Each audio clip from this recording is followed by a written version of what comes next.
So I believe we can start. Fantastic. A very warm welcome to everyone, and thank you for taking part to this session on Zoom and on YouTube.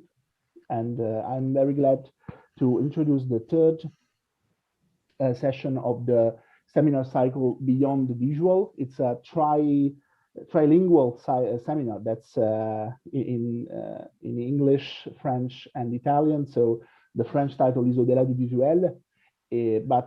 So this time, as you probably already noticed, we are going to speak English. So it is just a few words on the seminar cycle. This is the third year and the third, so to say, edition of a wider project named Anthropology of Digital Images that we have been conducting at the Collège de Bernardins. Precisely, it is organized by the Department Digital Humanism with the collaboration of the University of Turin. Now, before starting, I'd like to make a few to thank a few people that without which this would not have been possible. Of course, I'd like to thank Gemma Serrano and Graziano Lingua, who are the co-directors of the department and who are in charge of organizing the scientific and, so to say, they also take charge of the administrational work that is necessary in order to do all this. I also like to thank the IF Foundation that supports our project and in general the research we are conducting at the department.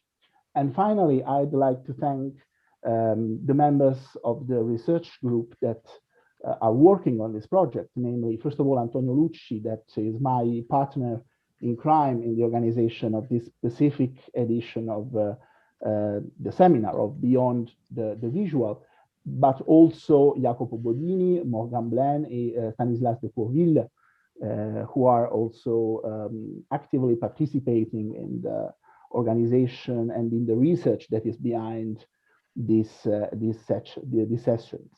So a few words on the structure of the evening.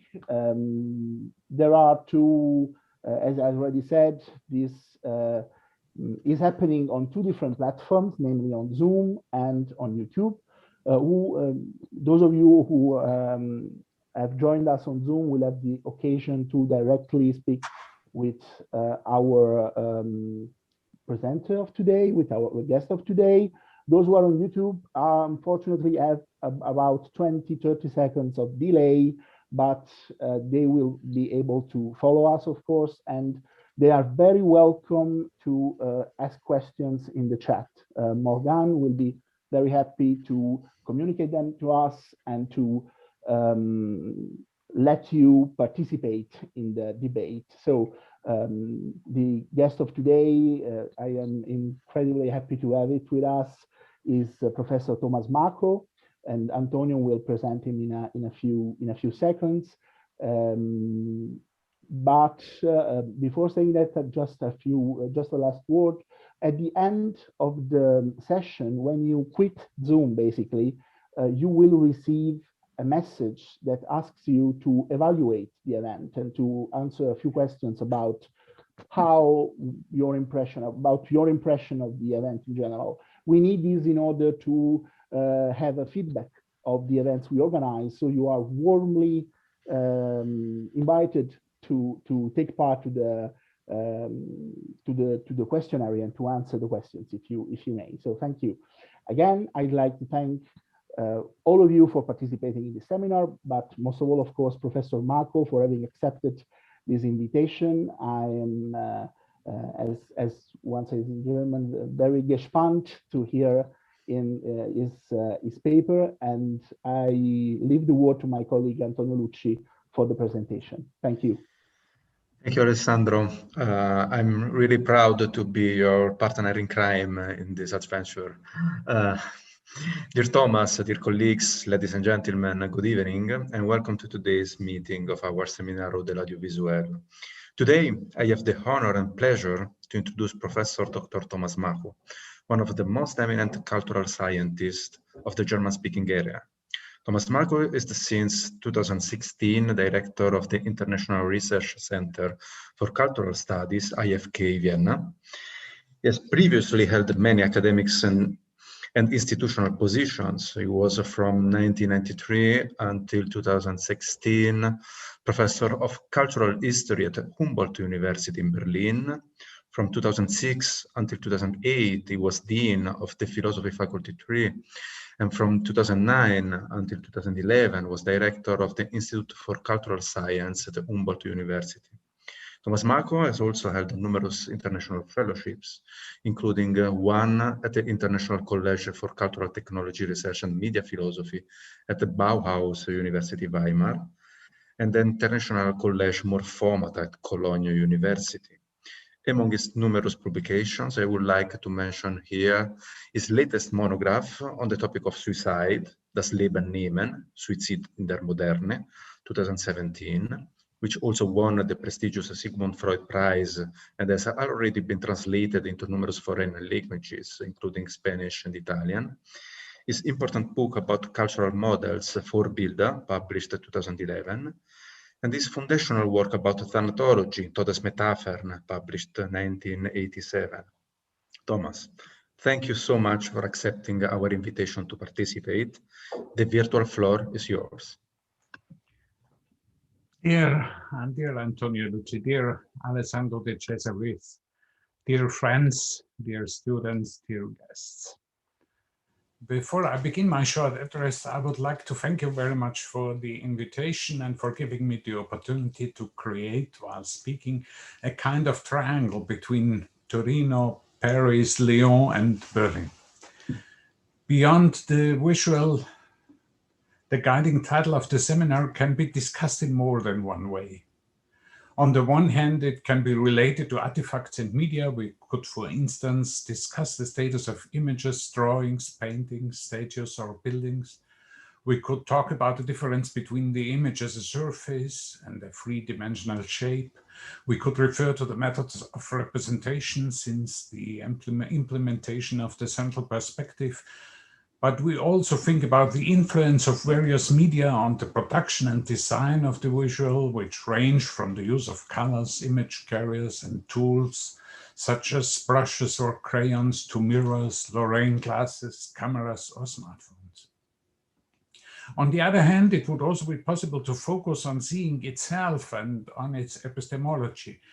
We could then go on to examine the vision of various animal species, from the compound eyes of insects to the lateral eye positions of birds, cattle, and horses, and compare it to the vision of humans. In the talk that follows, I will discuss human vision in the sense of seeing in the not seeing, by which I mean the seeing of the blind.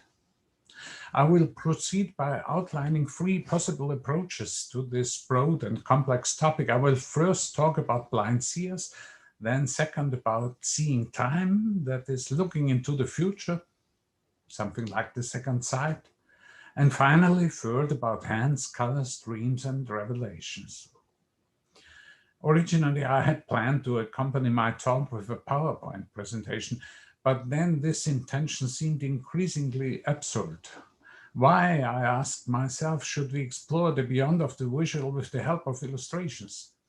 So my hope is now that while I speak and while you listen, I will manage to conjure up inner images in our consciousness, inner images which can perhaps also take us away from the too familiar Zoom desert of black tiles and empty spotlights. Living in quarantine and isolation has become for us, and we shudder slightly with horror at the thought of it, like living in the city of the blind, which José Saramago famously describes in his novel from 1995. Here, as you will remember, he shows blindness as an effect of a pandemic. But now I'll start with the first chapter on blind seers. The motive of the blind seers has been known for at least as far back as antiquity, although the term itself seems to express a paradox. We can neither see or we are blind. Let us recall the story of the Theban seer Tiresias, which has been retold many times through history. He was the son of a shepherd and a nymph named Chariclo, The ancient tradition linked the paradox of the blind seer with the no less paradoxical life of Tiresias as both a man and a woman. He had chanced upon a pair of copulating snakes in the mountains, killed the female snake, and was then transformed into a woman. 7 years later, he again happened on such a pair of snakes, but now he killed the male snake and instantly became a man again. When Zeus and Hera discuss whether women or men experience greater pleasure during the sexual act, they consult Tiresias, who gives a clear answer. Women feel 10 times more pleasure than men. He confirms Zeus' opinion, which enrages Hera, and to punish him, she has Tiresias blinded. Zeus, however, bestows on him the gift of prophecy. This, at least, is the version given by Ovid in his Metamorphoses, or by Lucian in the Conversations with the Dead. Referring to Callimachus of Cyrene, who lived several centuries before Ovid and Lucian, Nicole Laureau, in her study on the experiences of Tiresias, quotes another version of the story. According to this version, Tiresias surprised the goddess Athena and his mother while they were bathing in a spring. Quote, accompanied by the nymph Chariclo, the divine virgin has untied her peplops and is bathing in the water of a spring, the midday silence all around her. The adolescent hunter and son of the nymph Tiresias approaches, led by an unquenchable thirst, to the spring, and the unfortunate one, without wishing it, saw what is forbidden to be seen. Full of rage, Athena cries out, and night is already overtaking the child's eyes. Unquote. Athena then reminded the blind man of the law of Kronos, to which she herself was subject just as much as the son of the nymph. It said that no one was allowed to look at the goddesses and gods. We know such prohibitions of looking from other religions too. Deities must remain invisible.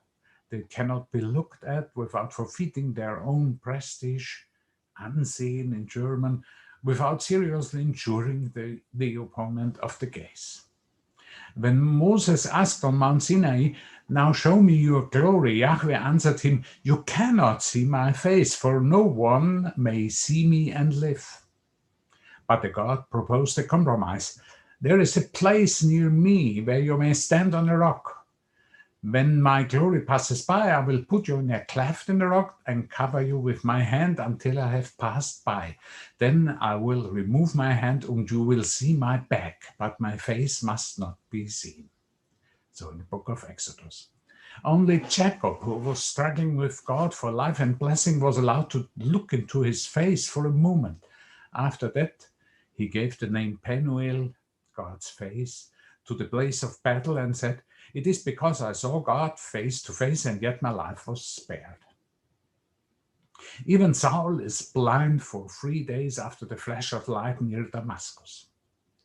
In his notes from Hampstead, Elias Canetti quotes in 1971 the following detail about an ancient Colombian high culture, the Muisca. The Muisca believed an ordinary man could not bear to look upon the prince with impunity. For this reason, it was the custom to sentence criminals to gaze now and then at the prince. Unquote. But why are the immortals, or even princes and kings, not allowed to be looked at? Why is the exchange of glances with them life-threatening? Why do goddesses and gods have to transform themselves into animals if they want to meet humans? On one occasion only is Zeus persuaded to show himself to his beloved, not in the form of an animal or a mortal, for example, as Amphitryon in the seduction of Alcmene, but in his terrific splendor. Promptly, Semele falls to the ground as if struck by lightning, and the palace of Cadmus goes up in flames. Nicole Laureau refers to the terrifying childhood anxiety about losing one's sight that Freud detected in The Sandman by Hoffmann. She recalls, with reference to Freud, the uncanny, in German unheimlich, character even of a patron goddess like Pallas Athena. For Homer, quote, Athena is filiae, beloved, loving, and knows how to cultivate the bonds of familiarity that unite her with those under her protection. But the poet is never mistaken. It is a terrible divinity, Theos, who climbs on Diomedes' chariot or who aids Heracles in his laboratories. Phile, Deine, there in the tension between these two qualifiers lies the familiar strangeness in the form of a goddess, unquote, Loro. The comparison with the similar story of Artemis and Actaeon is rewarding. Here, too, a hunter surprises the goddess while she is bathing in the circle of her nymphs. However, Actaeon is not struck with blindness as a punishment. He is transformed into a stag and then torn apart by his own dogs. He loses not the eyes, he loses the voice. Actaeon does call his dogs. Ovid lists 35 proper names of the dogs. It's a long list. Hyginus even 81. But the dogs hear only the roaring of a stag rather than the voice of their master. Roberto Calasso, in his extensive 2016 book on the celestial hunter, has described a metamorphosis between hunter and hunted animal similar to Elias Canetti in Crowds and Power from 1960. Calasso characterizes the hunt as the essential operation of transformation by Xylas. It generates guilt and consequently transformations into the victim. The hunter and the huntress, Calasso devotes extensive commands to the goddess Artemis, transform into the captured animals. And then, what was killing? Calasso asked already on the first pages of his book, and immediately he gives the answer. If the man became the bear when he was killing it, he was attacking himself. Somehow kind of suicide. And he reminds us of the dark relationship between hunting, killing, and eating. Quote Calasso, those who eat are making something disappear. This is even more mysterious than killing. Where does it go when it disappears? It goes into the invisible, which eventually teems with presences. There is nothing more alive than absence. What then is to be done about all those beings? Perhaps they need to be helped on their way to absence, to be accompanied for part of their journey. Killing was like saying goodbye. And like every goodbye, it required certain gestures, certain words. They began to celebrate sacrifices. Unquote Calasso. Why do deities like to dress up as animals? Why do we know so many sacred animals from different eras and cultures? Why are even the Christian saints often depicted with animals? Leonard with horses, Anthony with donkeys or pigs, Martin with geese, Gallus with a bear. Why are souls or even the Holy Spirit associated with birds?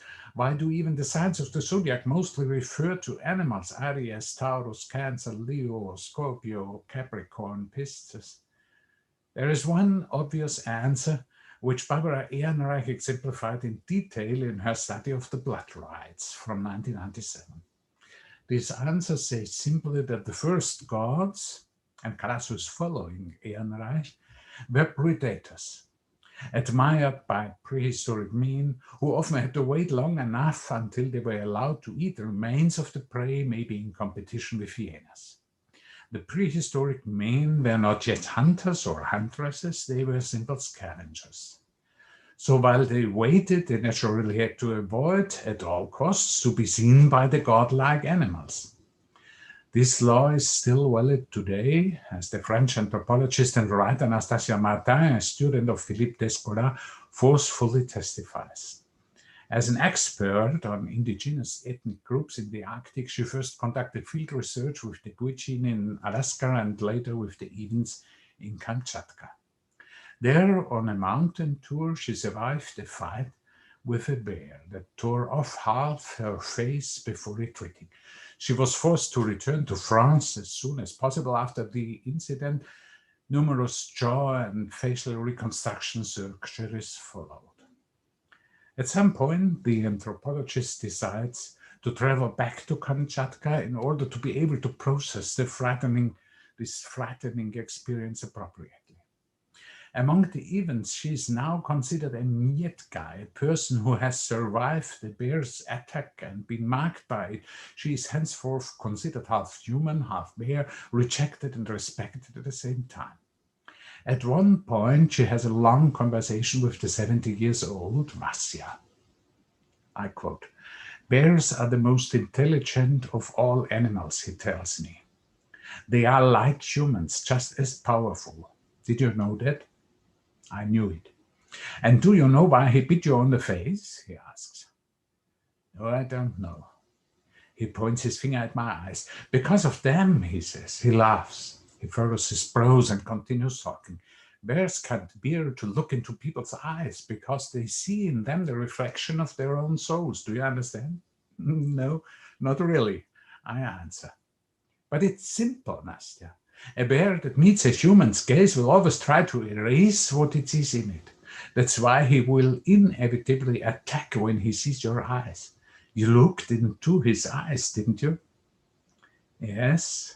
"Ah," he exclaims, "I knew it. What makes bears different from us is that they can't look each other in the face. Do you understand now?" "Yes, I understand." "Luckily, they don't have mirrors, otherwise they would all go crazy." Vasya laughs silverly brightly, and I with him. Unquote. In the paragraph immediately following, Nastasia Martin quotes a passage from Jean-Pierre Vernant's Death in the Eyes from 1985. Bernard is writing, "This is the context in which to examine the frontality of Gorgo. The monstrousness of which we speak is characterized by the fact that it can only be approached frontally in a direct confrontation with the power that demands that in order to see it, one enter into the field of its fascination and risk losing oneself in it. To see the Gorgon is to look her in the eyes, and in the exchange of gazes to cease to be oneself, a living being, and to become like her, a power of death. To stare at Gorgon is to lose one's sight in her eyes and to be transformed into stone, an unseeing, opaque object." From the bear in Kamchatka to the serpent head of Gorgon, Nastasia Martin's leap into antiquity takes us back to Tiresias.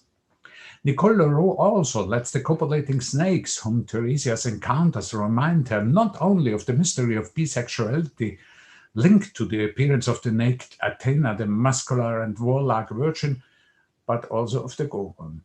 Athena hated reflecting water surfaces. One day, playing the flute which she had just invented, she beheld her image on the water and saw her face disfigured like the Gorgon. The flute mutates into a snake, the tension of the face into an expression of terror, which seems to seize the Gorgon in numerous depictions, as if in anticipation of her own mirror image. I'm now trying to come to chapter 2, looking into the future. Tiresias is compensated for his blindness not only by the experience of bisexuality, which he perhaps shares, according to Nicole Leroux, with the divine Athena, but also by the gift of divination, of looking into the future. But this gaze, we are told in the 5th hymn of Callimachos, is actually a capacity of hearing. Athena gives Tiresias the ability to understand the singing of the birds and, as it were, to practice the duties of augury as a blind interpreter. I quote from the hymn of Callimachos the passage in which the nymph Charito, the mother of the young Tiresias, laments and criticizes the punishment of the goddess, but is then comforted by her. Quote, "And the goddess Athena pitied her comrade and spake to her and said, 'Noble lady, take back all the words that thou hast spoken in anger.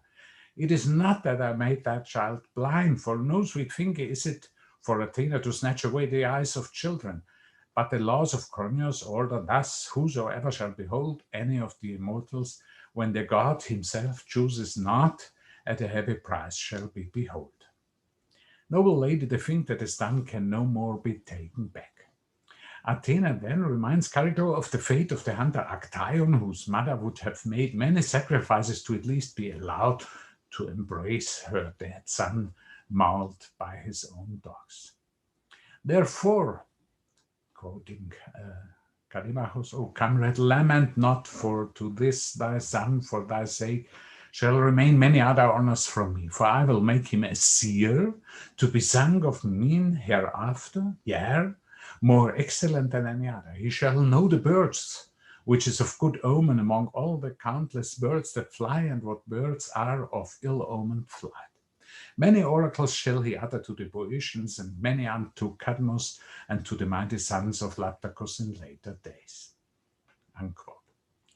But how is the gift of divination, as seeing in time, as it were, related to the ability to hear in the sense of an inner seeing? John Martin Hull, professor of religious education at the University of Birmingham, went completely blind at the age of 48. Several years later, he wrote a magnificent book about his experience of blindness, which has been published in numerous editions and translations since 1990, with a foreword by Oliver Sacks. In this book, more than 2,000 years after Callimachus, Hull tells us that the world of the blind is a world of time. I quote, sighted people can bend time. For sighted people, time is sometimes slow and sometimes rapid. They can make up for being lazy by rushing later on. Things can be gathered up quickly in a few minutes. It is a bit like the change in your sense of time when you buy a car. Journeys that previously took 2 hours now take 20 minutes. You are amazed at how much more you can squeeze in. In this way, you force time to your will. Time for sighted people is that against which they fight. For me, as a blind person, time is simply the medium of my activities. Time against which you previously fought becomes simply the stream of consciousness within which you act. This world of time is at the same time an acoustic space of appearance and disappearance of sound and noises. Quoting again, the strange thing about it, however, is that it was a world of nothing but action. Every sound was a point of activity. Where nothing was happening, there was silence. That little part of the world then died, disappeared. The ducks were silent. Had they gone, or was something holding their rapt attention? The boat came to rest. Were people leaning on their oars, or had they tied it to the edge and gone away? Nobody was walking past me just now. This meant that the footpath itself had disappeared. I could only remind myself of its direction by considering that it ran parallel to the bench upon which I sat. Even the traffic on the main road had paused. Were the lights red? When there's rest, everything else passes out of existence. To rest is not to be. To do is to be. Mine is not a world of being. It is a world of becoming. The world of being, the silent, still world where things simply are, that doesn't exist. The rockery, the pavilion, the skyline of high-rise flats, the flagpoles over the cricket ground, none of this is really there. The world of happenings, of movement and conflict, that is there. The acoustic world is one in which things pass in and out of existence. This happens with such surprising rapidity. There seems to be no intermediate zone of approach. Acoustic space is a world of revelation. Quote that. A world of becoming. José Luis Borges says in his famous lecture on blindness from August 3rd, 1977, since I have lost the beloved world of appearances, I must create something else. I must create the future which succeeds the vision, the visible world I have in fact lost. Those who live in such kind of future, a world of revelation, a world of becoming, gradually lose their sense of need. Images and visual perceptions of a meal, Hull explains, stimulate appetite and hunger. The blind, on the other hand, involuntarily converts to asceticism. As always, however, sight is the foundation upon which the other senses build. Blindness dislocates this primordial union of desire and image. I'm often bored by food, feel that I'm losing interest in it, or cannot be bothered eating. Food has already disappeared before it can made to disappear, as Robert Calasso observed. This dissociation of desire from image, so John Martin Hull, is a very curious and unsettling thing. The blind man seems to disappear into the future as if he had already eaten or performed the sexual act. His hunger is relativized, as is the spatial world of things and bodies, erotic attraction, all desired. John Martin Hull lost his sight to cataracts. But sometimes going blind can trigger a fall not into the future, but into an almost frozen past. I'm reminded of a case study published by the neuropsychologist Oliver Sacks in his collection of 7 paradoxical tales, the title of which recalls the popular exemplars in Wittgenstein's late writings, An Anthropologist on Mars, which was a wonderful example by Wittgenstein himself from 1995. Most of the case stories in this volume deal with paradoxes of seeing, or rather of seeing in not seeing. There is a colorblind painter, an autistic draftsman, a memory artist who constantly depicts his birthplace, a small Tuscan mountain town, from every conceivable perspective. There is the experience of a blind man whose eyesight was restored to him in surgery, or the experience of a young man who lost his memory in the 1960s. The story, you know it maybe, is about the last hippie. It reads like a parody of all the hopes and errors of the generation to which I myself belong. Greg is a 68er, a dedicated Grateful Dead fan who, after the inevitable disappointment of political illusions, sought and found his way to a Hare Krishna temple. His spiritual career seemed to be succeeding. The intensity of his meditation work increased until it became apparent that Greg was suffering from a brain tumor that had caused widespread amnesia. Greg literally lived in the moment, like a true Indian sannyasin who had freed himself from all ties to the world. Admittedly, he was not living in a current unia mystica, but in a past moment. No event after 1970 could reach him. In his consciousness, Vietnam was still being fought for. In his consciousness, Jimi Hendrix, Janis Joplin, Jim Morrison, or Ronald Pigpen McCornan of the Grateful Dead remained alive. In this story of the last hippie are the following comments on Greg's blindness, quoting now Oliver Sacks. His eyes showed complete optic atrophy. It was impossible for him to see anything. But strangely, he did not seem to be aware of being blind, and would guess that I was showing him a blue ball, a red pen, when in fact it was a green comb and a watch that I showed him. Nor indeed did he seem to look. He made no special effort to turn in my direction, and when we were speaking, he often failed to face me, to look at me. When I asked him about seeing, he acknowledged that his eyes weren't all that good, but added that he enjoyed watching the TV. Watching TV for him, I observed later, consisted of following with attention the soundtrack of a movie or show and inventing visual scenes to go with it, even though he might not even be looking toward the TV. He seemed to think indeed that this was what seeing meant, that this was what was meant by watching TV, and that this was what all of us did. Perhaps he had lost the very idea of seeing. I found this aspect of Greg's blindness, his singular blindness to his blindness, his no longer knowing what seeing or looking meant, deeply perplexing. It seemed to point to something stranger and more complex than a mere deficit, to point rather to some radical alteration within him in the very structure of knowledge and consciousness in identity itself. Unquote. The observations of Oliver Sacks seem to suggest that 2 ways of seeing have to be distinguished. A first-order seeing, which is done, at least partly, with the help of one's eyes, and a second-order seeing, which is performed with the help of one's consciousness, the knowledge that I see and what this seeing implies. To say it inaccurately, on the one hand, we see with the eyes, on the other hand, with mind and brain consciousness. Seeing with brain makes possible, of course, only the seeing with the eyes.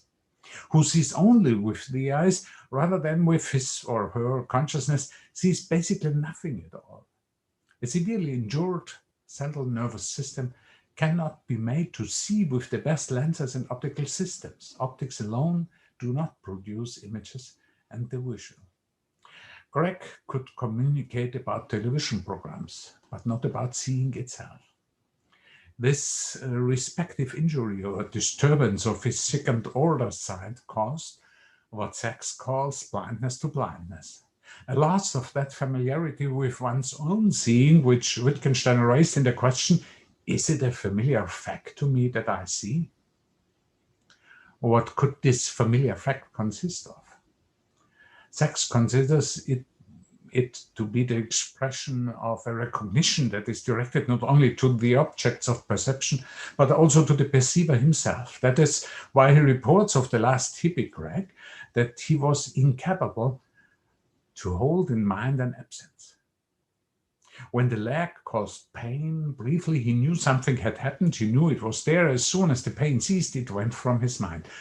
Had he had visual hallucinations or phantoms, as the blind sometimes do, at least in the first months and years after losing their sight, he could have spoken of them, said, look or wow, but in the absence of actual visual input, he could hold nothing in mind about seeing or not seeing or the loss of a visual world. In his person and in his world now, Greg knew only presence, no absence. He seemed incapable of registering any loss of function in himself or of an object or a person. The loss of the sense of sight is exacerbated by the loss of this loss. The lost hippie seems to lack the very absence of eyes. Greg is described as having gone blind not only externally, but also internally, as having lost second-order seeing the view of himself as a sighted or non-sighted person. From Greg's story, it could be concluded that he was only capable to perceive what is present, but is no longer able to remember, namely to keep the absent inwardly present, literally to represent. He who can no longer remember is lost to himself. In the world of the permanently present, he is permanently absent on himself. To put it the other way around, only he who remains permanently present himself can form, as it were, that insight, that containment of consciousness in which the outside can also be preserved during his absence. Consciousness would thus be defined as a double relation, firstly as an inner relation of memory, reflection, self-relation, and secondly as an outer relation to persons or objects of the world. Consciousness would be the inside as second-order seeing, which only makes possible an outside, a first-order seeing, that inner eye, which allows the perceptive view of an outer world. Greg lives in a permanent present, different to Hull or Borges living in the future. He can't see into the future like a modern Tiresias, but sometimes he can see the past. When Oliver Sacks invites his patient to join him at a Grateful Dead concert at Madison Square Garden, Greg sees Jerry Garcia's Afro hairstyle in strong contrast to the latter's now gray hair that fell in a straight, unimpeded descent to his shoulders, and he sees the dead Pigpen. Even after Sacks enlightens him that Pigpen had been dead for many years. The shocking note, however, can be quickly forgotten. Quoting, but then the thumping, pounding excitement of the crowd got him. The rhythmic clapping and stamping and chanting possessed him, and he started to chant the dead, and with a shift of rhythm and a slow emphasis on each word, we want the dead. He quite literally encountered the dead. And we recall once again the fifth hymn of Callimachus, in which Athena assures Tiresias' wailing mother that her son will receive not only the gift of divination, but, after an extraordinary long life, the ability to hear and understand the dead in the underworld. I'm now proceeding to chapter 3. Hands, colors, dreams, revelations. Seeing without eyes, seeing and not seeing. Of what seeing tell the blind themselves? What and when and how do they see, although at the same time they do not see? Let us begin in the first part of the 19th century.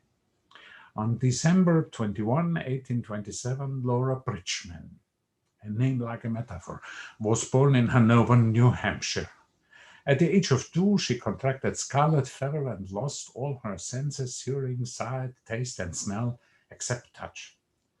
Luck in disguise, at the age of 7, Laura enters the Perkins Institute for the Blind in Boston, where doctor and civil rights activist Samuel Gridley Howe takes great care of her.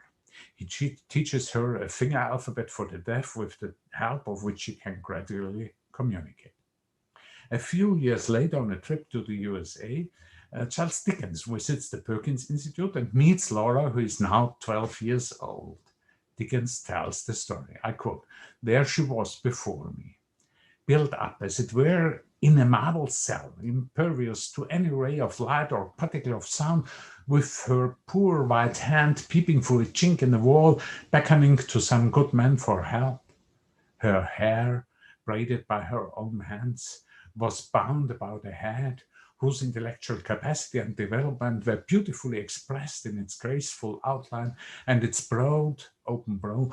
Her dress, arranged by herself, was a pattern of neatness and simplicity. The work she had knitted lay beside her. Her writing book was on the desk she leaned upon." Unquote. Dickens is fascinated by the doctor's reports and by the girl's finger skills, by the marvelous speed with which she writes her thoughts in the air or reads other people's messages by taking their hands in her own and following each finger movement. It is in this way that she converses with her blind playmates, and nothing can more forcibly show the power of mind in forcing matter to its purpose than a meeting between them. Laura dies in Boston on May 24, 1889, just 1 year after her death. The Austrian philosopher Wilhelm Jerusalem publishes her biography, dedicated to Wilhelm Wundt, in which he quotes from Laura's sketch of her early life written down in 1854. "I remember very clearly how my hand saw wider as my eye." Seeing with your hands. Laura Bridgman is now more than 50 years old. When Kate Adams, second wife of former officer Arthur Henley Keller, reads the chapter on Laura in Charles Dickens' American Notes.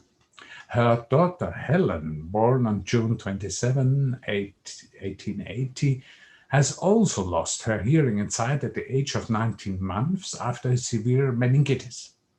The blind, deaf-mute girl is also taken to the Perkins Institute, where in March 1887 she meets her then 21-year-old teacher Anne Sullivan, who already taught Laura Bridgman.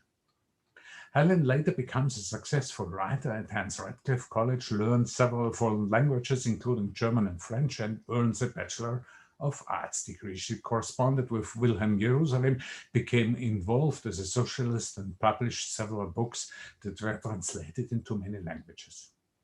In 1904, The World I Live In was published. This volume began with a few essays on the seeing hand. Helen Keller writes, I quote, "My hand is to me what your hearing and sight together are to you. In large measure, we travel the same highways, read the same books, speak the same language, yet our experiences are different. All my comings and goings turn on the hand as on a pivot. It is the hand that binds me to the world of men and women. The hand is my feeler with which I reach through isolation and darkness and seize every pleasure, every activity that my fingers encounter.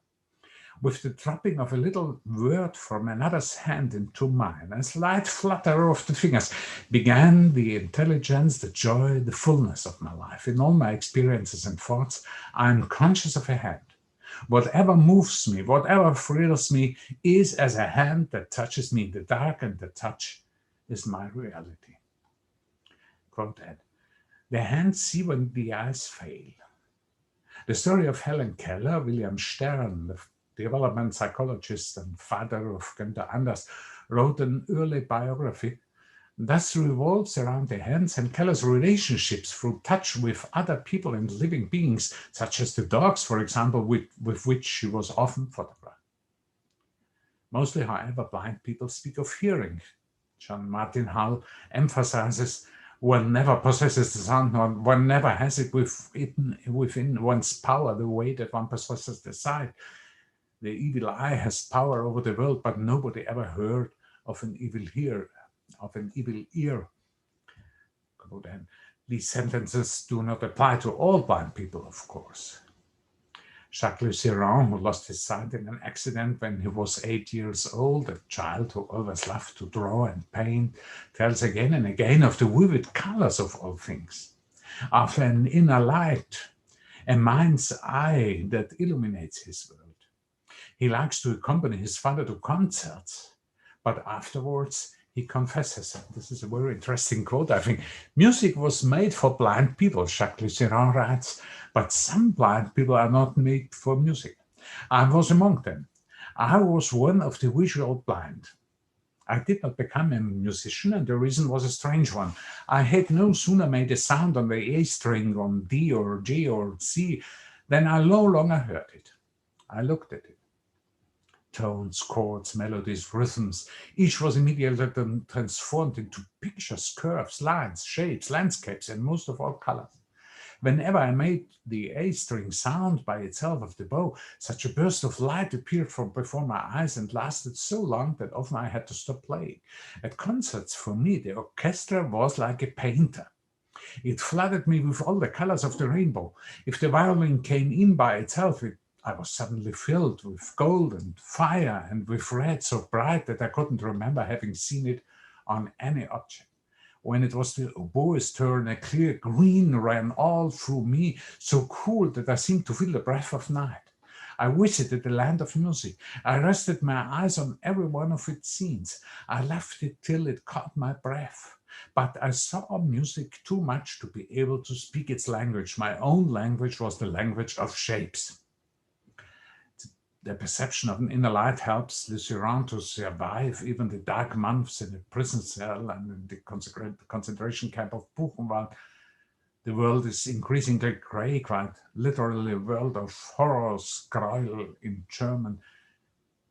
But yet Lucien writes, on myself, I can't say why I was never entirely bereft of joy, but it was a fact and my solid support. Joy I found even in strange byways in the midst of fear itself, and fear departed from me as infection leaves an abscess when it bursts. Among the most remarkable experiences of blindness, which even the quite diverse accounts of Helen Keller, Jacques Lucien, or John Martin Hull, or José Luis Borges combine, is the ability to dream. In their dreams, not only do they all resort to sentences, thoughts, sounds, or sensations of touch, they also dream in images. In almost every recording of his notes on blindness, Hull narrates a dream, and his dreams, even beyond the visual, remain vivid and somehow pictorial. Hull notes, let us distinguish between the way that blindness affects the process of dreaming and the way it affects the contents of the dream. In referring to the process, how does one dream about people for whom there is no visual image? Does one continue to dream in color? How does one dream of places when there are no pictures to give form to those places? By the content, I mean the way in which the actual story of the dream recognizes blindness, whether in the dream I encounter the problems of blindness, or know myself as being blind, or do things only a blind person would do, like placing my hand on someone's head to tell his or her height. Elsewhere, he recounts a nightmare about the death of his daughter Lizzie, and he states, this dream was very visual. The colors were brilliant, people's clothes, the green of the grass and the bright colors of the flowers. There was no trace of blindness. And on August 21st, 1984, he notes, last night I had a vivid dream in color. I dreamed that I had got out of bed and was kneeling or sitting beside the bed, perhaps looking for my slippers or something. This little toddler came padding into the room. I could see her. He never saw her.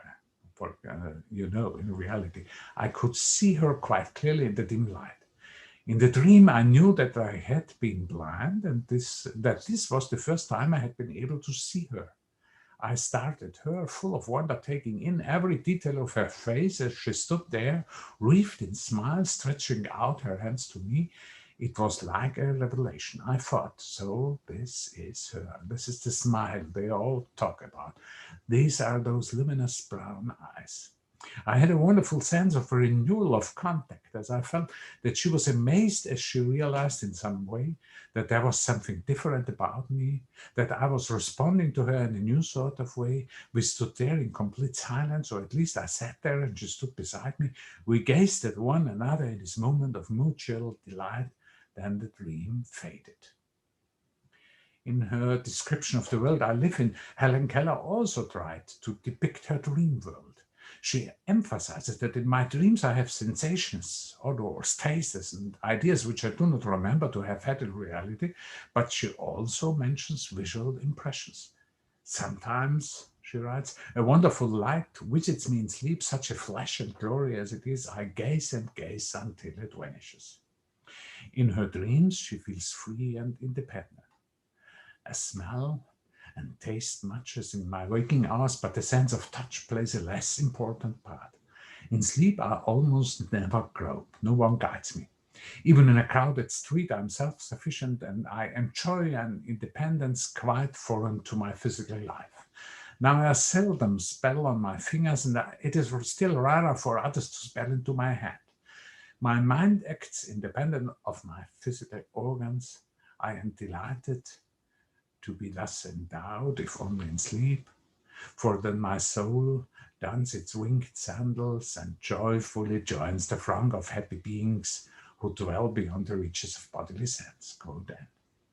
The line between waking and dreaming seems blurred to her, especially in her memories of earliest childhood. The likeness, she writes, between my waking state and the sleeping one is still marked. In both states I see, but not with my eyes. I hear, but not with my ears. I speak and am spoken to without the sound of a voice. I am moved to pleasure by visions of ineffable beauty, which I have never beheld in the physical world. Once in a dream, I held in my hand a pearl. The one I saw in my dreams must, therefore, have been a creation of my imagination. It was a smooth, exquisitely molded crystal. As I gazed into its shimmering depths, my soul was flooded with an ecstasy of tenderness, and I was filled with wonder as one who should for the first time look into the cool, sweet heart of a rose. My pearl was dew and fire, the velvety green of moss, the soft whiteness of lilies, and the still dews and sweetness of 1,000 roses. It seemed to me the soul of beauty was dissolved in its crystal bosom. Helen Keller, Jacques Lucien, and John Martin Hull are dreaming, at least occasionally, in colors and in images. What unites them beyond that is a deep faith, a kind of certainty of the transcendent. Keller was a follower of the teachings of Emanuel Swedenborg, so insightfully described, by Olof Lagercrantz, and even Borges was fascinated by Swedenborg's mystical writings. Keller's spirituality sprang from an evidence of emptiness, a measureless void that she never forgot. In her life, an experience manifested itself that Alfred North White had characterized in his lectures on the origin of religion in 1926 at Harvard University with the following sentences. I like them very much. Religion is what the individual does with his own solitariness. It runs through 3 stages if it evolves to its final satisfaction. It is the transition from God the void to God the enemy, and from God the enemy to God the companion. Quote end. Jacques Lucien repeatedly tells of his inner light and an invisible companion. I knew very early, Lucien writes, I'm quite sure of it, that another being concerned himself with me and even addressed himself to me. This other I didn't even call God. I had not known for him. He was just there. And also John Martin Hull speaks in a lot of his records about the experience of a companion beyond the difference between light and darkness. This being is Lord of all worlds, the world of heaven, of light, is God's. The world of Sheol, of darkness and of the depths is also God's. It makes no difference to God where I am or in what world I find myself. God is not enclosed within the world of heavenly light, nor is God defeated by the world of impenetrable night. Now I imagine I'm flying. I imagine I'm free once again to go where I will, and that the morning and the ocean will once again be accessible to me. John Martin Hull transforms the elemental opposites between being and nothingness, light and darkness, life and death, consciousness and the unconscious, into an experience that makes him understand even blindness as a gift. He writes, if blindness is a gift, then death is a gift. What shall we give in return for our death? Whatever we are able to give, it must be in anticipation. For when we receive that final gift, we will have nothing left to give. But if blindness is a gift and death is a gift, what have we to fear? If life is death, then death is life. If darkness is light, then light is darkness. The conscious and the unconscious lives are one. We have nothing, yet we have everything. The world, life or death or the present or the future are all ours, and we are God's. Quote end. It would be all too easy to criticize or dismiss the pathos of such sentences, for they tell of a creative, non-destructive experience of emptiness, void, and nothingness.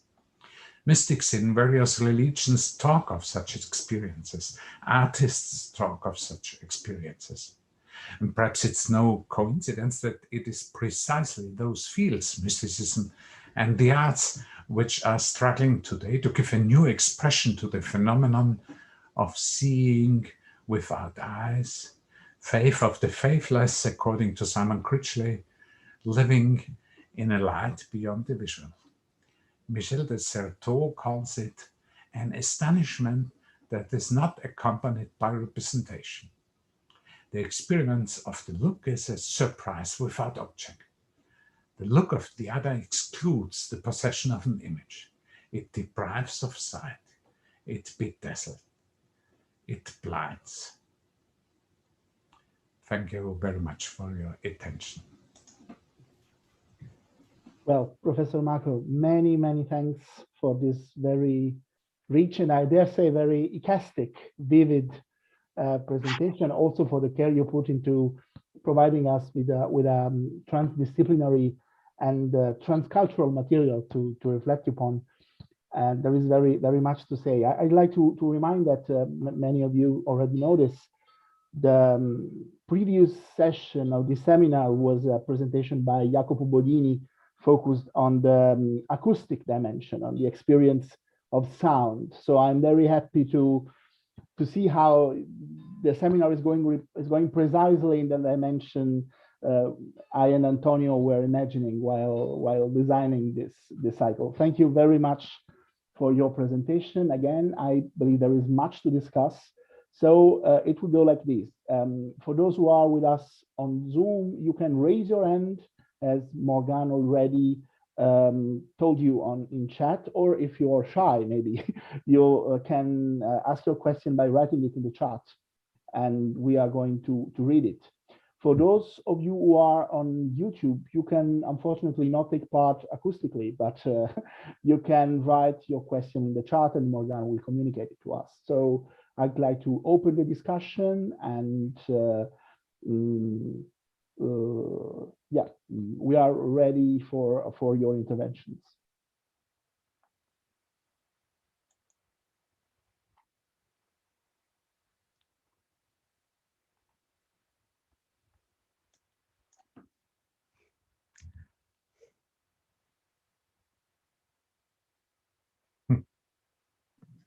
Alessandro, you don't have your microphone on. No, I saw a hand raised, but I didn't see who raised it. So maybe because I don't see it anymore. So I don't know. So anyway, don't be shy. Yeah, I couldn't see the raised hand either. So if anyone wants to ask a question, just let's go, fire away. Because for those who are among the spectators, we have to let you enable you to speak. So it is simply a small passage before letting you open your microphone. Yeah, exactly. Yes. Well, if there are no other raised hands for now, I can raise mine virtually and physically. Thank you very much, Professor, for this very interesting and deep presentation, going through so many different perspectives and sharing many, I would like to say this critically, points of view, because they weren't point of view, and that's a bit one of the center of my question. I would like to start from the end of your talk. You quote Michel de Certeau saying that this kind of astonishment is not accompanied, if I noted well, by representation. And I say that this word representation is particularly meaningful for me, because we could also see, we could also say that seeing without eyes is a way of seeing beyond or before representation. That was a particularly way of seeing that became somehow universal without, there are no universals, of course, but it's like representation and universal go together. And my question was if you think that we could speak also of point of touching or point of hearing, or if this the privileged position of the point of view, which are plural and multiple, because we know now that there are many points of view, but having a point of view is always somehow being separated from a landscape and environment. And well, I don't know if we can actually say something like this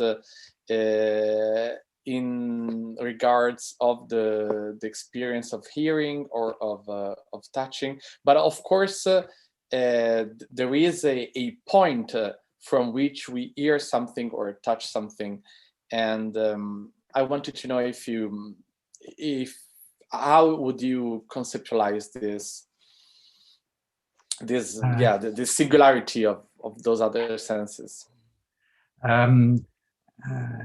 An interesting question, of course. And I was in search while I wrote now during the last 2 weeks this paper and reading a lot of books to find a point of to discuss and to understand experiences of people who won't have a visual understanding of representation, but even an acoustic or even only a touching and building real, it's fascinating to read even, you know it, Helen Keller, and to go to Jorge Luis Borges or even Jacques Le Servan.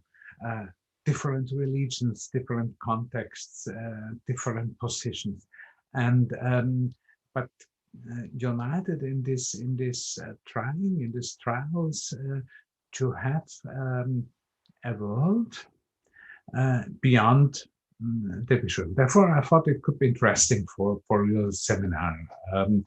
There are people making and sharing these experiences.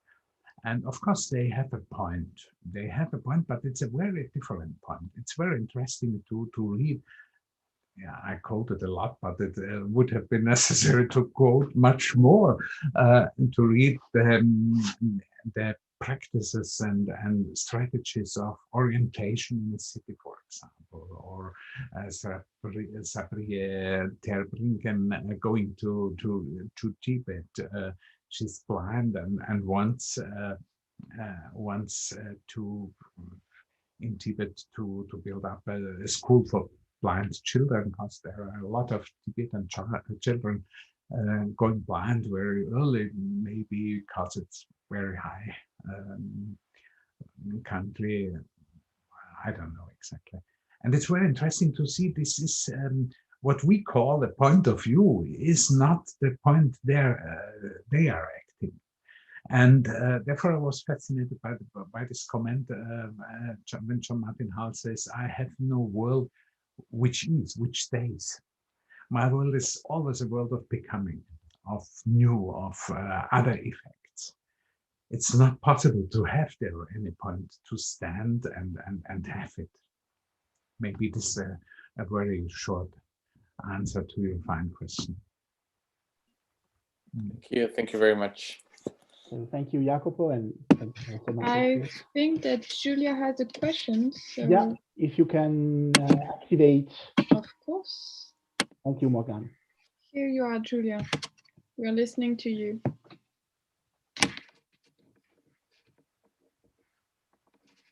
Okay. I don't know if anybody can hear me, but yeah, we can. Yes, we okay, can. Perfect.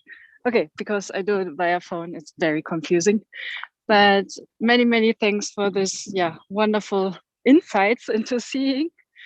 And maybe my question connects well to the question of the speaker before, because I was wondering if one of the points of all the quotations and especially the experiences of the blind points towards something that seeing is not really seeing, but it's a sense that is developed from many other senses as well. So that would fit into, I don't know, the theory of development of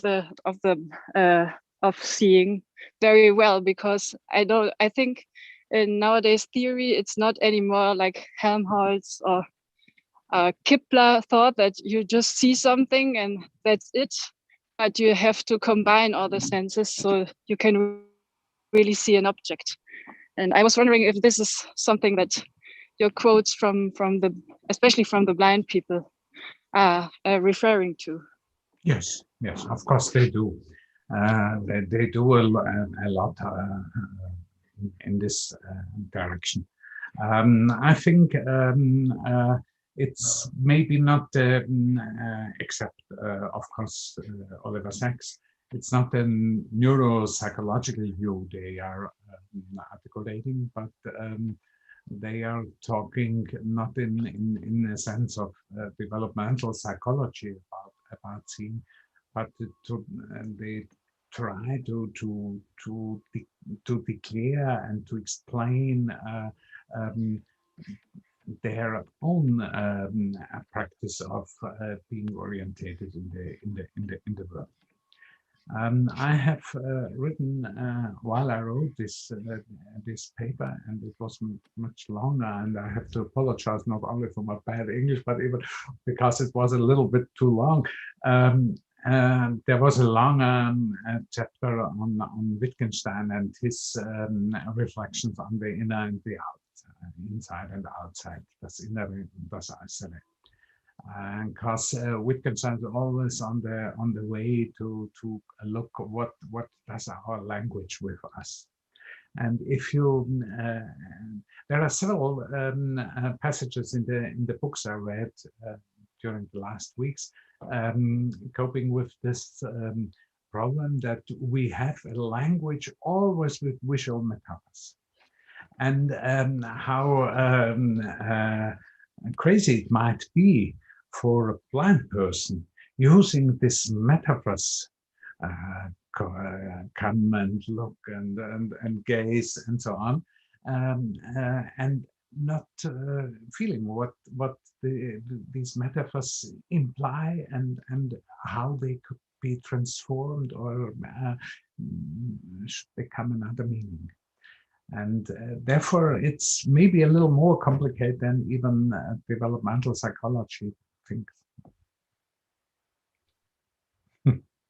Thank you, Julia. And the word to Graziano Lingua. Graziano, can you hear us? I believe you have your microphone closed. So please open your mic. Yes, yes, sorry. Right. Thank you, Professor, for your wonderful speech. I would like to ask a question, but if I can, I will do in Italian to be clear. I ask Alessandro if I can translate it. La mia questione, maybe that you understand Italian. La mia questione è legata a un aspetto che è emerso nel suo discorso, questo legame tra la cecità, l'impossibilità di vedere il divino e l'esperienza mistica, l'esperienza religiosa. Volevo chiederle molto sinteticamente, in fondo nella tradizione ebraico-cristiana l'esperienza religiosa è sempre più legata all'hearing, più legata all'ascoltare che non al toccare. Questo è motivato, cioè, secondo lei, perché questa dimensione di assenza del tatto nell'esperienza mistica cristiana? Okay, so I will translate for the sake of the public, Professor Marco. So Graziano Livo asked basically that you wanted to go in depth into one aspect of Professor Marco's presentation, namely the relationship between blindness, the impossibility to see the divine, and the religious experience in general. And he wanted to remark that in the Hebrew-Christian tradition, normally this religious experience is more connected to the acoustic dimension, to hearing rather than to touching. So he would like to ask Professor Marco whether he sees some reason for this preeminence of the acoustic dimension and this lack of haptic metaphors in the description of the religious experience. Thank you, Alessandro, for translating. Thank you, Alessandro. First of all, I think it's interesting to remember that we have a very singular situation in Europe in the late Middle Ages, when Spain was something like a laboratorium for developing mystical concepts in exchange between the religions. And we could say they developed and discovered something like a way of being in a spiritual world and life, besides of differences between religions, doctrines, dogmas, and such things. It was like discovering religion as a field of experience, not of knowledge and not of text and so on. And it was in the same time, beginning with, I think, in the 13th, 14th century, we have this tendency to something like a universal religion based on experience, based not on text, and not on things you must and this was a world of translations too, which is very interesting for me, because we have a situation when it's a laboratorium of translating between Greek and French and Hebrew and Spanish, of course, and so on. It was a very interesting period. And I was very interested, therefore, in this big book, you know, of course, by Michel de Certeau on the mystic fable, where he goes through the centuries and it's more the 16th and 17th centuries he's doing his research on, and it's very, very, very interesting to see how Michel de Certeau tells us something about this acoustic sphere of translating, of building new voices to have radio plays centuries before radio exists in this sphere of mystic experience. And therefore, I think it was a good idea to end with this way of acoustic revelations, non-visual experiences of something you might call divine or spiritual, however you like. I'm not quite sure if this is a good answer for you, but I tried. Thank you, Professor Marco, and many thanks to Graziano for his question. Now, the next in line is Antonio Lucci, and then Nick Bonin. So, Antonio. Thomas, vielen herzlichen Dank. Thank you so much for this fascinating talk. I have a lot of questions, but maybe the most urgent for me is about the second example of your talk. It's about Greg, the last EP in Oliver Sacks' book, and I found really convincing your distinction, your dichotomy between seeing with the eyes, seeing with the mind. But I don't really understand what is seeing with mind. Is to have the brain structure that allow us to see, or is more to have the perception of seeing? And that's bring me to another question. Maybe the absolute presence of Greg is not another way to see himself and to see the world without the sense of seeing. I don't know if... Yeah, you're totally correct. I wanted to integrate this example of Greg because it fascinates me since a long time, you know, and this because it's a bridge to the Wittgensteinian questions and his comments on philosophical psychology and our practices of talking and language. Therefore, I don't think Greg is maybe the best example I had in the list of my case studies and annotations to examples, because he has this tumor and he seems to be very spiritual existence and nearly something like a sannyasin, as I said. But he's a patient too, not capable to have any contact to experience of time. And this seems to be the problem. It's not a question of mind, brain, or eyes. It's a question of having time or not time. And it's therefore an example in contrast to the things Lucéran or Jean-Martin Hall are referring to, or even Michel de Certeau, because there the aspect of time is very important. And for Greg, time doesn't exist. Greg has no absence. He has an absolute presence. And after having read this chapter of Oliver Sacks' book, you never want to hear again anything about we have to live in presence, because you say, oh God, my God, this would be the horror par excellence. It would be very crazy if you won't have any contact to the phenomenon of absence. And therefore, I think Greg is maybe another side. But I was very fascinated by the interpretation of Nicole Laurent of the Callimachus hymn on Theresia's understanding the language of the dead, because it's a very, very, very long bridge to Greg and his fascination by the Grateful Dead. But the dead are grateful because he can meet them again. Thank you, Thomas. Thank you. And so the word to Nick Bonin. Nick, I believe Morgan has to allow you to speak. Thank you, Morgan.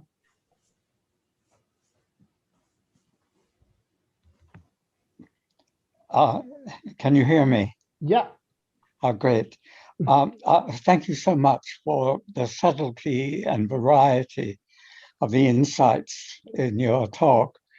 I'm interested in two related issues. One is synesthesia, and people who can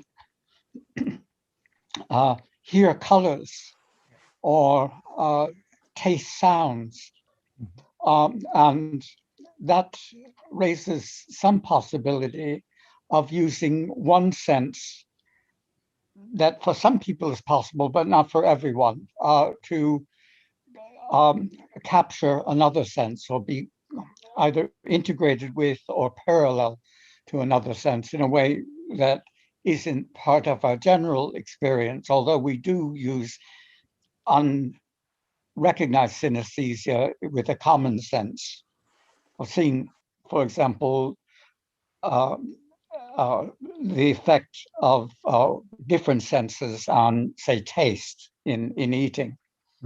But it also goes on, I think, to the question of seeing with the mind rather than with the eyes, which has an ancestry in a distinction between intellectual intuition and sensible intuition. And the question is, when we have a sense of being able to see with the mind, that is also related in religious tradition to being able to articulate the experience of the ineffable or the beyond sensibility. And again, the movement from literal language to figurative language, but where the likeness isn't necessarily available to us. And I'm thinking about Maimonides' Via Negativa, where he says, say this, but then don't say it. And yet poetry, which is love poetry, that seems to be directed to human love for another love, but also has an aspect of relation to divine love to us and our love of the divine, in, again, trying to get some linkage with ordinary experience to experience of the ineffable. And it seems to me that there are ways of working with these kinds of models in trying to understand the sensibility without sense in general. And I was just wondering if this is something that is along the lines of what you are exploring when thinking about the seeing with the mind rather than seeing with the eyes. Yes, and this is totally the direction I want to move to, and I'm now working with. And of course, you're correct. This phenomenon of synesthesia, I found it in the, for example, in this short quote by Jacques Lucéran when he tells about the concert, and it's the orchestra as a painter and seeing colors. And I was even very fascinated. There was no book of blind I read during last weeks where not they emphasized on their capability to have colors, not objects, not structures, not complex images or pictures, but colors itself. And even Borges has a lot in this famous lecture on blindness about his fable and his concept. And I was therefore thinking about colors. Colors is not having objects. Colors is another thing than seeing things or images or representations. And therefore, it would be very, very, very fine moment to widen the discussion and the questions on this sensitivity without sense, beyond sense. And sometimes I think it's that's the most important thing you can maybe have with. Maybe we should have the chance to read together sometimes this very late notes by Wittgenstein on the inner and the outer. Because I think there is a path to this sense, sensitivity without sense we could enter. Thank you. Many thanks to Nick Bonnet and Professor Marco for the question. Are there other questions? Because if there aren't, I have one actually. So maybe while we wait for other participants to intervene, I can maybe ask you something. So again, thank you for the brilliant presentation. I wanted to ask you something about the relationship between, it goes along the lines of what Nick Bonin and Antonio Lucci have just asked you, namely the relationship between the literal and the metaphorical dimension of seeing. Because when I first read your proposition, the title you sent us for your presentation, of course, the first thing that came to mind was, okay, so not literal seeing, but a metaphorical understanding of seeing. Now that I hear your paper, what strikes me the most is that in the case studies you propose, these are not metaphors. This is actual seeing. I mean, they are not, so to say, describing an experience, an abstract experience in visual terms, but they are actually, so to say, describing a perceptual, even though not maybe sensorial experience. So maybe you can make a difference between the sensory and the perceptual, so to say. So in this way, I don't know whether you agree. I have the impression that your paper goes precisely in the direction of, so to say, showing how it is in many cases impossible to strictly differentiate between, so to say, literal and metaphoric seeing, between the perceptual and between the so to say, the optic and the visual, we could say. So there is, so to say, a blurred line between the two, and the case studies you propose, so to say, walk along this very thin line between these two dimensions. And what I was thinking about is that this, so to say, ambiguity of the experiences you described is also quite evident in the religious experience, because, for instance, it is an ambiguity I find, for instance, in Greek mythology. I believe that two different meanings of the possibility are cast into under attention, namely, so in German you have können dürfen, so to be able to and to be allowed to. So in a way, it seems like the religious experience is expressed in a way of showing something that is in a way impossible for other cultures, namely to see God in the form of a forbid, while in other culture you have the literal impossibility to see God. So, for instance, what Nick Bonin referred to as beyond sensibility, in a way, it can be understood in two ways. So, beyond sensibility, because it is not sensible. So, it is something not sensible that you try to express in sensible words, or it is something that, so to say, overcharges your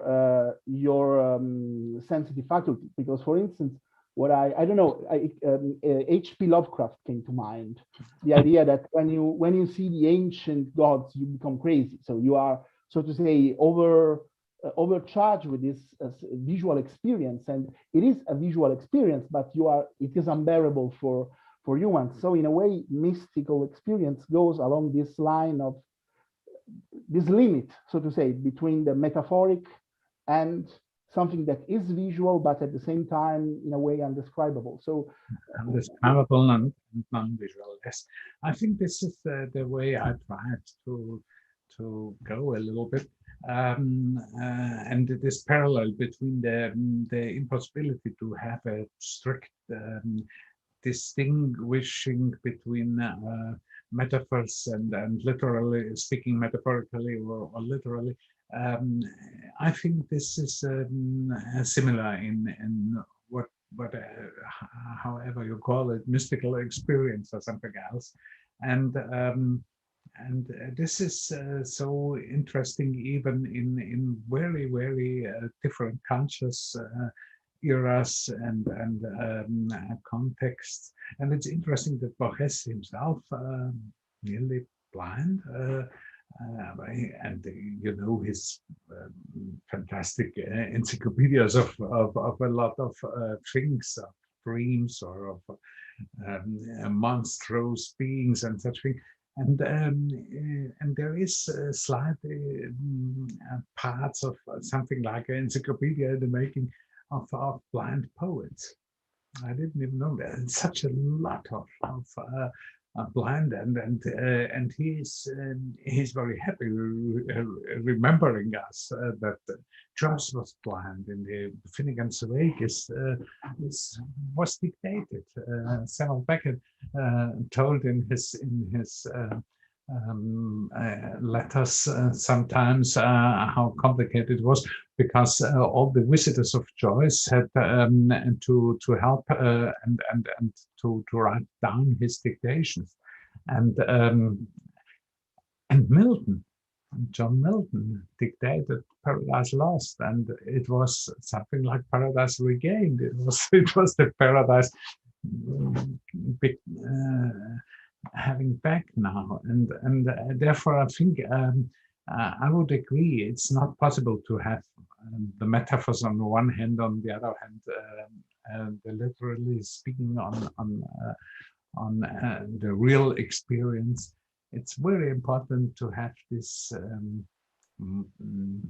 as I think this universal idea that religion is something like an experience besides the experiences we have in essential experience in essential way. Yeah. Maybe it's not a very good answer, but we should have time to meet again and to talk along these questions. Hopefully so. Hopefully so. Yeah. So thank you very much for your answer. And so I'd like to ask, are there any other questions? Feel free to intervene and to raise your hand and ask for the word. Yeah, Morgan.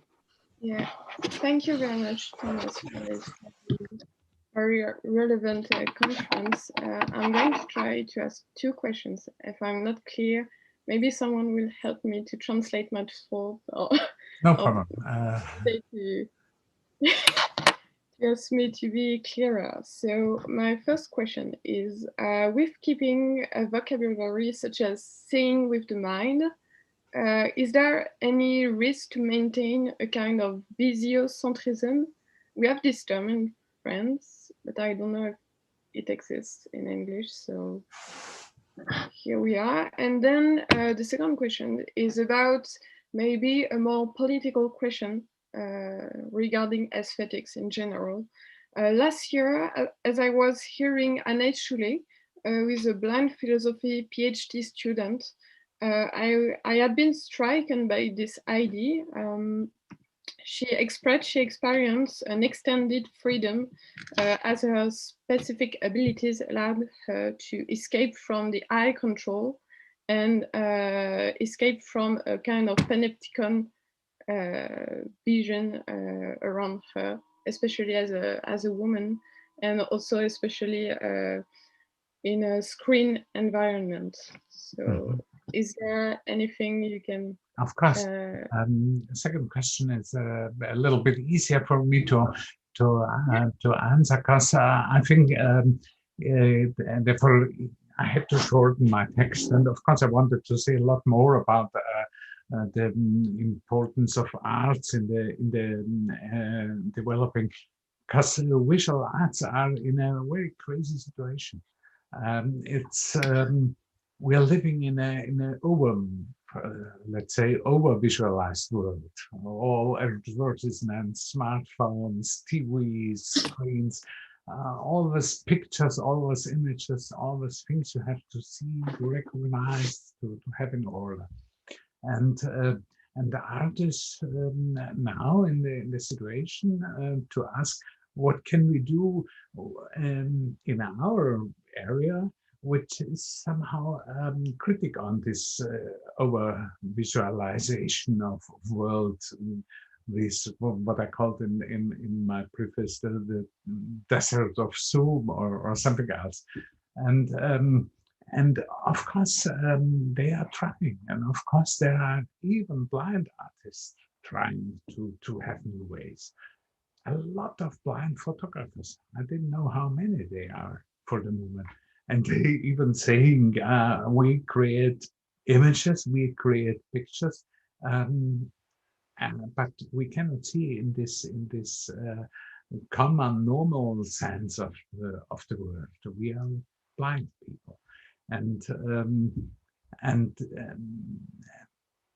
therefore I would say this is a very interesting question for something like artistic research on the concept of seeing for artists.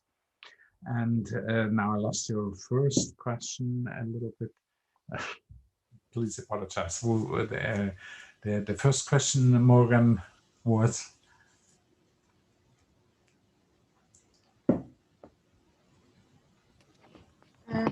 My first question is quite linked with your answer, with the answer you just gave here. I was just asking if with keeping a vocabulary such as seeing with the mind, or keeping the vocabulary around the seeing, and so on, is there any risk to maintain a kind of visiocentrism, which, especially as nowadays, as you perfectly said it, we are overwhelmed with screens, images, smartphones, and so on. And therefore, seeing with mind is really a possibility to become. That's very fascinating in the passages I found in the book of Keller or Hull or even Jacques Lusserin. This idea of we are independent, we are free, we are more free than people surrounded by representations and pictures. And they are all angry, which is very interesting for me. They all tell the same experience standing on a street, somebody coming and take them on the arm and bring them on a place where they don't want to go. And they all say, no, it's not necessary. You should ask me. I have an idea where I want to go, where I want to move. I don't need this way of being a moral good helper who carries me on a place that I even didn't want to go, and these experiences are very, very interesting and common as I remember. It was too long and on the other hand too short because it's a really broad topic, and I found so many interesting ideas and links, and I think this topic beyond the visual is very, even in the political sense, political meaning you mentioned, very important. Thank you very much for your answers. Thank you too very much. Very clear. I'm sorry, but there's no questions on YouTube, so maybe anyone here has something to add? Very well. So if no one else has questions, I'd like to thank again Professor Marco for his presentation. And again, thank you very much in the hope of doing this again so that we can go deeper in the discussion. And I'd like to remind before saying goodbye that the seminar cycle will continue on June 16th with Professor Emanuela Loa of the University of Fribourg in Switzerland, with a presentation entitled, in French this time, the presentation title is Au-delà de la transparence, invisibilisation, opacité et camouflage à l'ère de la surveillance de masse. So you see how maybe some of the topics we have touched with the last question will be also at the center of next session. Professor Marco, again, thank you so much for your participation. I thank you so very much for the invitation and the chance to have this topic and discussion with you. Our pleasure, and many thanks to all the participants on Zoom and YouTube. Thank you. Goodbye, and till next time. Goodbye. Ciao. Thank you. Ciao, ciao.